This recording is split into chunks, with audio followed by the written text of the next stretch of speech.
Come over, love. 7:03. So, big press conference yesterday. Big info coming out here about a little more on the increase in positives. And when they presented it in the way they did, I mean, because we've been getting, 4 positive, 5 positive, 7, 4, 5, 7, 10, 13, 12 last night. And so, getting these numbers and not really knowing the story behind them, uh, it's a little unnerving, right? And so for the governor to come out and kind of let us know what was going on, really kind of appreciate that because just yesterday we were talking about wanting to know more about what's going on with these numbers, and I think it's pretty sobering. It's pretty eye-opening as there were, I believe, 3 clusters. One that started with a basketball game, and then there was a karaoke bar cluster, and then there was the Subaki Tower cluster. And so with the basketball, the game at a private residence, I believe there were 8 of 12 people there that tested positive for the coronavirus. At the karaoke bar, Chima, and jump in anytime if I'm giving the wrong numbers here, but it was 14 of 25 that were positive. Not so there were for the Easter garden there were just 25 people, but the only thing was that 3 people who were at the basketball game that were positive were actually at that event at the Easter gathering. Right. And then So what we're trying to do is that we try to create a link. Like you rightly pointed out, like the little numbers keep coming out, and and it's growing day by day. And I think someone who is very curious and calculating the numbers will find out that even if it takes 10 days for someone to clear isolation, it also takes at least another 5 to 6 days for people to develop the virus enough for the test to detect it. And at that time too, these individuals could still be infectious. So and also for the press conference yesterday, I think it clearly shows the direction of the administration. Initially public health has been accused of not being, upright and forthcoming with numbers and all that. But what everybody forgot was that since summer last year, we've been in the middle of a pandemic. We were having 100, 200 cases a day. Reaching those people, trying to isolate them, which is the first thing public health has to do, was inundating for us, and we were able to go through that. Now that we've had limited cases, we're doing what we usually do for every case: investigate, try to create epi-links, try to understand how it happened. And this is one case. This particular clusters would clearly show how we've been able to trace from just a simple gathering in a home to such a huge number of cases on the island. So I think it's good that the people understand that we are really doing a lot, to keep the island safe. Thank you. Yeah, Chima.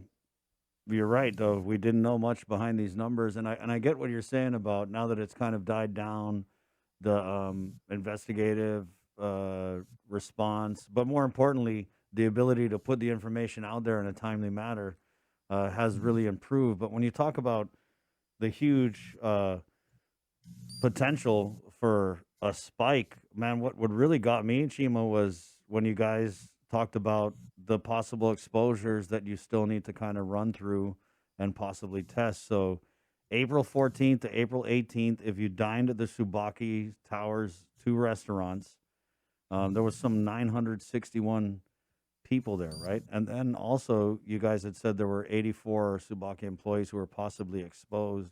I mean, okay, let's just start there with the Subaki thing. How do we begin to wade into contacting, possibly testing, and then contact tracing over 1,000 people? So the Subaki case is very unfortunate because the the source was not the hotel. So I just need to make it clear. It was also a private event that happened to have three staff of the Subaki Hotel at that venue. So that is number one. Then number two is the large number of people that public health is asking to come out to get tested is because at this point what we're trying to do is to cast a wide net, because we've had patrons that have been to the hotel within that period, and you know how much resource it will cost public health to try to reach everybody individually. So that's why we had to put it out there, within that time frame for anybody who has been there, and we said might have been exposed, not exposed, but so this is out of abundance of caution that we're trying to make sure that we reach out to everyone who has been within that environment. And also note that if someone comes out, pops up positive within this number of people that we are going to test, does not mean that they are directly infected in Subaki. It might have been transmission that happened somewhere else. But this is giving us a huge window of opportunity to reach out to a larger number of our community, to do more testing to see if we can do. This is more like a case finding situation where we're trying to look for more numbers and stop this transmission as quickly as we can.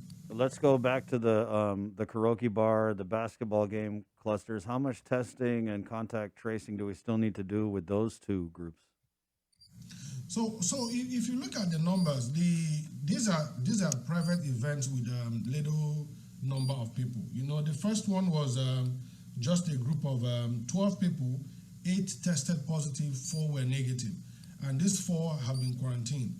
Then for the Easter cluster, the Easter Sunday gathering, there were 25 attendees. Out of this, 3 of the positives actually came from the initial basketball game. So then we have 14 close contacts that were identified and then tested. So that gives you roughly 17 people. Then there's also one community contact that we deem to be low risk, but at the same time we are monitoring that individual. And then we've not been able to reach 7 people. And it's curious because this is a private gathering, and then the individuals are giving you numbers that you can't reach these people. It sounds ridiculous, but this is what public health goes through. So we have 7 people out there in the community that we don't have access to, that are exposed to a gathering that there was a possible transmission. So now it becomes individual responsibility on the part of those people giving us information to make sure that we get the right information to reach these people. Right. So that is to put it out there that we have 7 people that were part of that gathering that we've not been able to reach. But for the A-class lounge, we got a more positive response because we had 2 individuals that actually heard about it and actually drove to the Tizan outreach to get tested, right, because they are responsible, and they want to make sure that they are okay and they're not infecting the community. With the A-class lounge, could you go over the numbers on that cluster again, Chima? So we actually have as yesterday, I think we have 14 positives, and then we have 15 community contacts that we've actually tested and they were negative, and they are in quarantine now. And then we're also trying to reach out to the positive cases. We're actually doing re-interviews to find out if we can get more numbers. And Chris, the interesting thing is that if you look at how the disease was progressing, right? All these establishments were victims of individuals who did not go with the public health guidance on how to safely congregate and safely congregate. So I think we need to understand that. So one individual who played at the basketball game ended up in A lounge, in the class A lounge, and exposed the patrons of that establishment. So if you're looking at it, it is just one super spreader walking around and spreading the virus. Wow. So it still goes back to personal responsibility. Yeah. And that's pretty When bothersome, Chima, given that you have 7 people out there who are potentially exposed at a gathering that you can't get a hold of because they're not giving you the right information. yeah. Going back to the A class lounge, Chima, and just in you guys' investigation, were you able to determine if the bar was doing all the proper protocols? And if they were, what does that say about having these protocols in place, people adhering to them, and then the virus still spreads? So I still go back to personal responsibility, right? Because even when you have all these engineering controls in place in establishments, it's still the individual who is actually the carrier of the virus and has the ability to transmit the virus. So you come into an establishment, there's a sanitization, you sanitize at the station upon entry. You're supposed to wear your mask. They have the 6 feet distancing for customers, right? So these things are in place. And basically public health still goes out to do compliance check. Yeah. And we see that these things are in place, but it is the individuals who are not adhering to the guidelines that have been put out there by public health. And then at the same time, the establishments have the right to stop patrons who are not adhering to these guidance to leave their establishments, because at the end of the day, if someone turns positive in your establishment, public health is not just going to come in, step in and close the establishment. But the fact that everyone who works there is exposed, we have to quarantine them, and that directly affects your business because you're going to shut down for the 14 days you're going to be out in quarantine. So I think we also have to look at how much effort the establishments would put in place. So how much further the establishments would go in implementing the public health protocols in their establishment.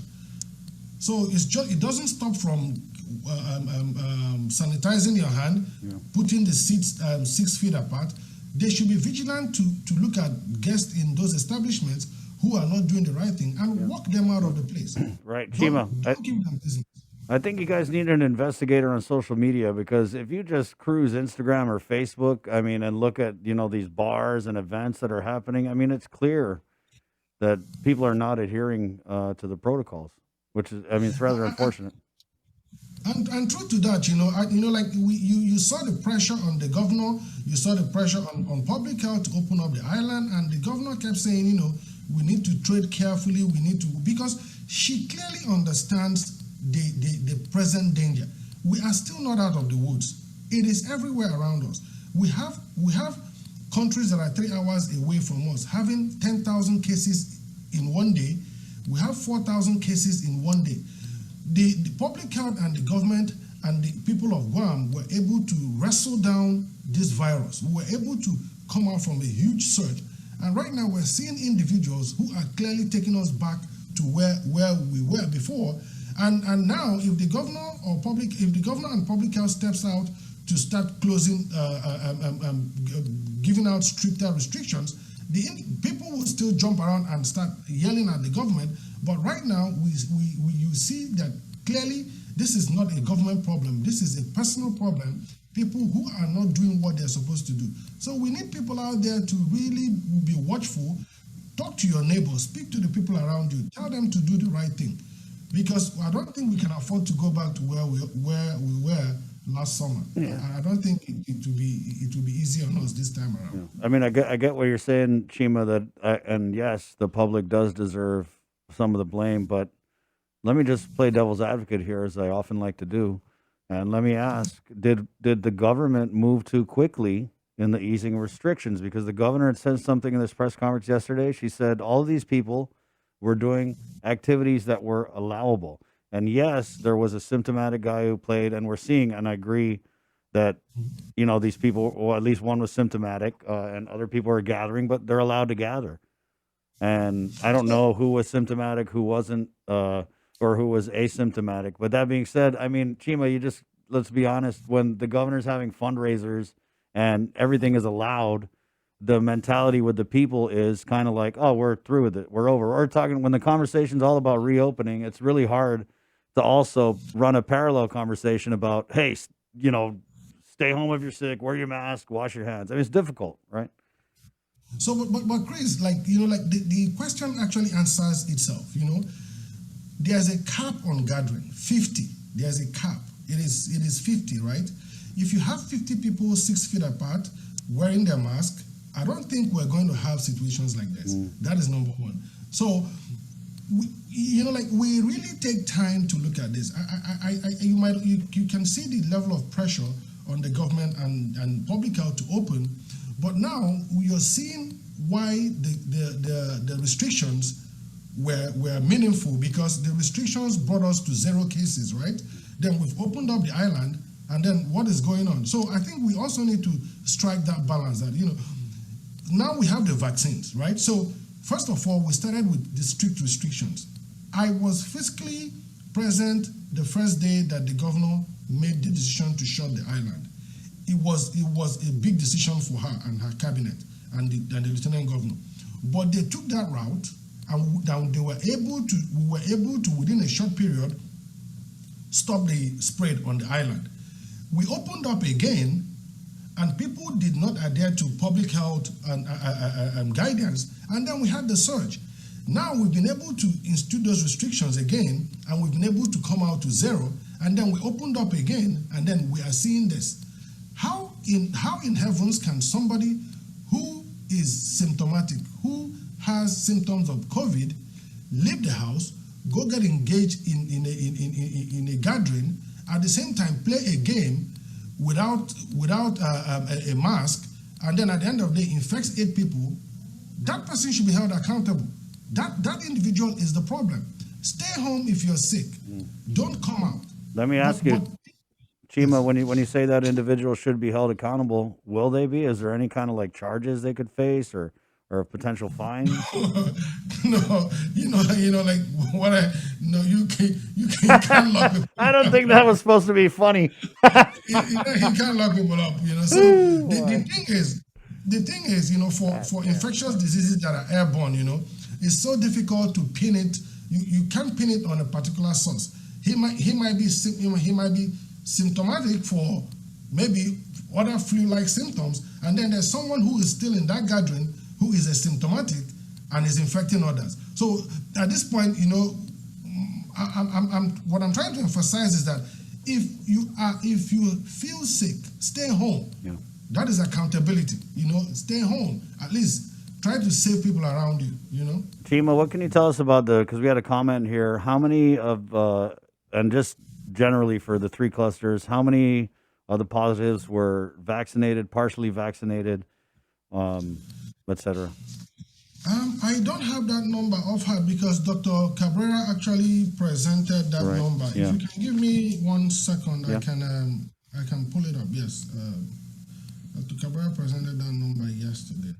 But this is general for the island since January. So it's not it's just not not with the specific clusters, these specific clusters. Yes.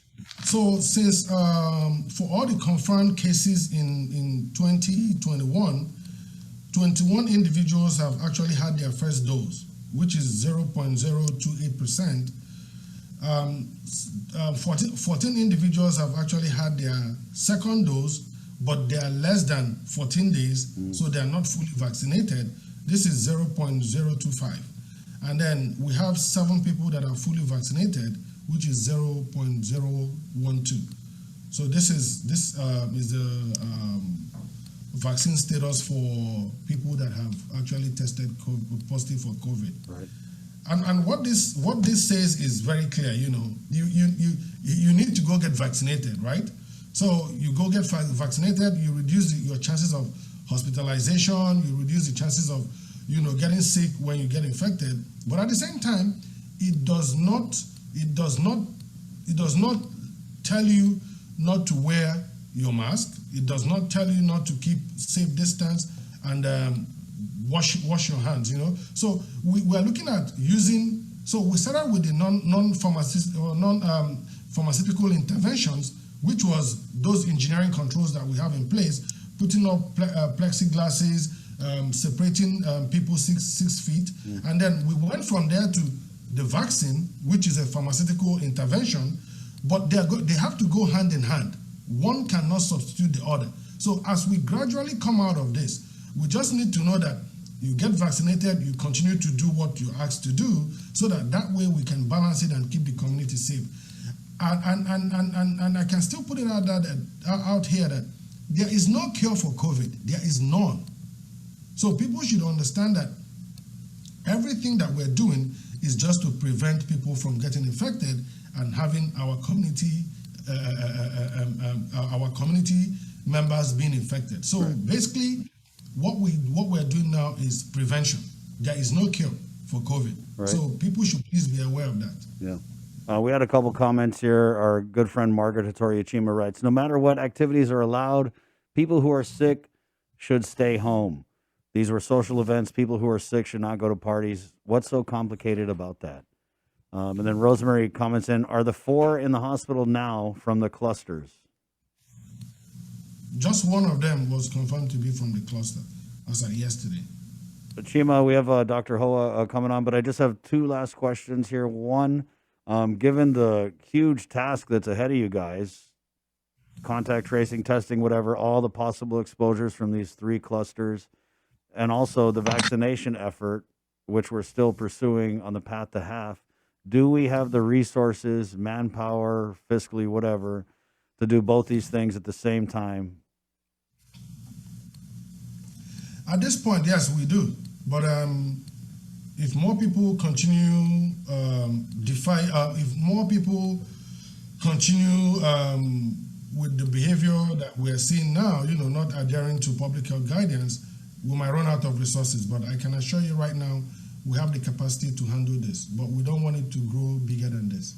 Right. And just having gone through all these press conferences and knowing you guys and talking with you guys and seeing the response that was mobilized and the information that was given out at this press conference, to me, outside looking in, although a lot was said, I can tell that it seems like this is threatening to boil over, right? And you guys are very serious. I know that you're on all the talk shows this morning, and that information that came out yesterday, I think, really rocked a lot of people's world. So just how serious is this, and how close are we to another surge? We cannot predict a surge. It can only we can only see a surge when we test and we're able to find out what is going on. So right now, we're not on the path to a surge. We're on a path to vaccination and getting the island ready for reopening. So we just need to assure people that if they continue following public health guidance, which is wearing their face mask properly, washing their hands, and also keeping safe distance, we'll be able to come out of this particular situation that we're in right now. It takes a community, so it's going to be a community effort. Right. If you know you were exposed or you suspect you were exposed, we have free testing at the Northern Region Public Health today from 9 a.m. to 3 p.m. and on Saturday 9 a.m. to 3 p.m.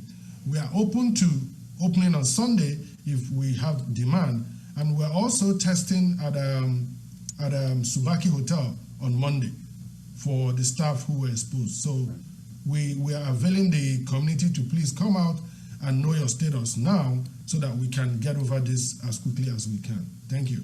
Thank you, Chima. Thanks. Appreciate your time, my friend. Thank you. Okay, we'll see you. Go get him. Right on. Chima Mbakwem, the Acting Chief Public Health Officer for the Department of Public Health and Social Services. At 728, Physicians Advisory Group, Dr. Hoa Nguyen is next right here on the link, which is brought to you by East West Rental, Calvo Enterprises. Carrier for all my aircon babies. Aircon working hard. It has been, my Guam is hot lately. IT and